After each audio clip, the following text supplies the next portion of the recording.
Hey guys, Desolate Magic here, and the Bloomburrow spoilers continue. So far, I'm loving the low power, but I'm not sure how well a 10 faction set is going to work in Limited. We'll have to see. But let's take a look at Burrowguard Mentor, another rabbit, of course, in white-green.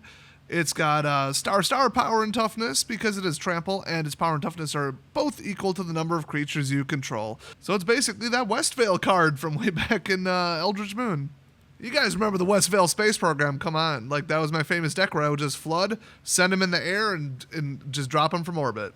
And now he's a rabbit. There we go. So yeah, that's going to be beast mode right there. That's why they put it in the uncommon slot, because that could just absolutely destroy a draft. Next up, we got Stargaze. It's a very interesting card. Double black plus X, sorcery, uncommon. Look at twice X cards from the top of your library, then put X cards from among them into your hand and the rest in your graveyard. You lose X life. So you just pick the one you want, lose one life after pumping a couple mana into this? I mean, this ain't quite Coco, but it's pretty good. Next up, we got Dawn's Truce. It's a 2-cost white instant. Gift a card. You may promise an opponent a gift as you cast a spell. If you do, they draw a card before the other effects go off in this spell. So you and permanents you control gain hexproof until end of turn. If the gift was promised, permanents you control also gain indestructible until end of turn. So this is a story spotlight card. I assume it's either at the very beginning or the very end, because the big ol' owl has their egg. Well, an anti-board wipe, we could use it. Nobody really knows what it's going to look like post-rotation, but like right now we could use it. Next up, the infamous Cruel Claw, a mythic. Ooh. So it's black plus red plus 1 generic, 3/3, Weasel Mercenary with Menace. And when it deals combat damage to a player, exile cards from the top of your library until you exile a non-land card. You may cast that card by discarding a card rather than paying its mana cost. So it's almost Cascade. That's kind of neat. I mean, I don't actually mind this. Usually I don't like free casting, but that's a pretty high cost. I mean, you have to hit them and then you lose a card, and then you just kind of gamble on the next card being useful. I mean, it's not a sure thing. You can just deny it, just don't pay it, but that's kind of ballsy. I like it. And then give it a Menace, because I think this whole entire set in a vacuum is just going to be a line of creatures and then another line of creatures, and you're waiting for someone to do something. And then if you have draft flying, you just win. This is at least a little sneaky, because I'm not seeing much in the way of equipment or ways to drop counters. They're pretty few and far between.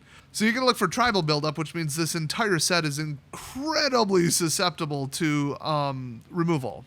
I'm getting the vibes that it's going to be completely DOA in standard constructed, even with rotation, because of the power level and because of the whole like fragile tribal setup. But we'll see. What we do know is that the power level is going to be absolutely off the charts for cards in the set following it, the Haunted House set. But that's pretty far in the future. Let's take a look at Byway Barterer. It's a 3-cost 3/3 creature raccoon rogue. It's red and it has Menace. Whenever you expend 4, you may discard your hand. If you do, draw 2 cards. Okay. And then in red, especially, your hand is more likely to be empty if you just expended 4. Now, it goes without saying you can't just generate 4 mana and let it fizzle. You do actually have to spend it on something. So this already being a good creature, this is a solid card. But next up, we've got Season of the Burrow. Now, the seasons keep getting more and more crazy as we go here. White is usually one of the more powerful, so let's see. So it's double white, 3 generic sorcery, choose up to 5 paw prints worth of modes. You may choose the same mode more than once. So you can do the 1 paw print 5 times if you're new to these. If you are, go watch the other spoiler videos. But create a 1/1 white rabbit creature token. Okay, so 5 tokens for 5 mana. Hello. Or you can throw in some 2s. Exile target non-land permanent. Its controller draws a card. Okay, a little compensation, because otherwise that would be nuts. And then 3, return target permanent card with mana value 3 or less from your graveyard to the battlefield with an indestructible counter on it. That's a counter. That doesn't go away very easily. Oh my gosh, the trade-off. Okay, this is powerful, but blue is still better. But blue takes the number 1 spot. I would dare say this is second place, though. This is pretty nuts.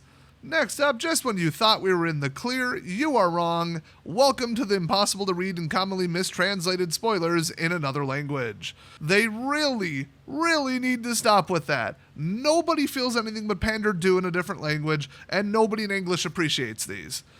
So it's Heartfire Challenger, maybe. It's a 2-cost 2/2 creature mouse warrior, maybe. It has haste, probably. It has prowess, probably. I can't believe they would get that wrong. So whenever you cast a non-creature spell, it gets +1/+1 until end of turn. We already have a card in this set that's +1/+1 counter whenever you cast a non-creature spell. So that's anomalous by the power level of the set, but this also has Valiant, maybe. Whenever Heartfire Challenger becomes the target of a spell or ability you control for the first time each turn, so in other words, Heroic Junior Edition, exile the top card of your library. You may play that card until end of turn. Ooh. I'm thinking red with that Valiant thing might have a little bit of boosty boys going on, and whenever you get out the boosty boys, you win. Next up, we've got Auftrag Skrale, or Skrale. I don't know. I'm German and I just hate the language. It's 1 red, 1/2. Okay. Creature Lizard Mercenary or Eidisch Sea Suldner. You know, that thing. Do they have those in Germany? Whenever you attack with one or more lizards, Hardened Claw deals 1 damage to target opponent. Okay. It's 1 or more, so it's a single trigger. And then if you pay 2, with 1 being red, put a 1/1 counter on it. Ooh. Activate this ability only if an opponent has lost life this turn and only once per turn. Okay. Not sorcery speed, though, so if you can damage them on their turn. I mean, you have to have a lot of mana to do that, but, you know, do it on your turn, then their turn. Burn 2 spells. I don't know if this is really worth it, but, you know, it's something. Pretty powerful for 1. It's just, you know, it's a little limited, which is good, because they've had some overpowered $35 1 cost before in the past. Theros. Next up, Mist Breath Elder. Another, a 1 cost 2/2. Hello, Frog Warrior. At the beginning of your upkeep, return another creature you control to its owner's hand. If you do, put a 1/1 counter on Mist Breath Elder. Otherwise, you may return it to its owner's hand. I thought I was going to read a downside. This thing's just a 2/2. I mean, I don't understand what they were going for here. It's like overpowered while also being underpowered. Well, Frog's got ETB bounce. I think blue-white has birds, and blue-red looks like the most powerful so far. White-black coming in close second. So, yeah, I don't know.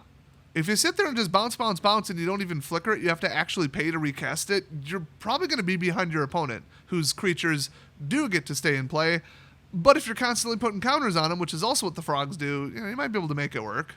The only problem is the best cards, and I would say this is going to be a problem for all limited, the best cards are in the rare slots and the mythic slots, and you cannot count on those. So I wouldn't even go in with a preconceived notion other than like certain tribals are kind of unplayable. Just know that they're all synergy heavy and just draft the first rare if it's not garbage, and then hope the rest match and you can make something work. That would be generally my advice. Next up, we got Innkeeper's Talent. Well, actually, before I jump on that, I should mention, especially with, you know, the context of this, any kind of perpetual boost. So we're talking sort of auras, but definitely equipment, definitely stuff that drops counters, definitely removal. All of those are really important in draft. They're going to be way more important cranked up to 11 on this set.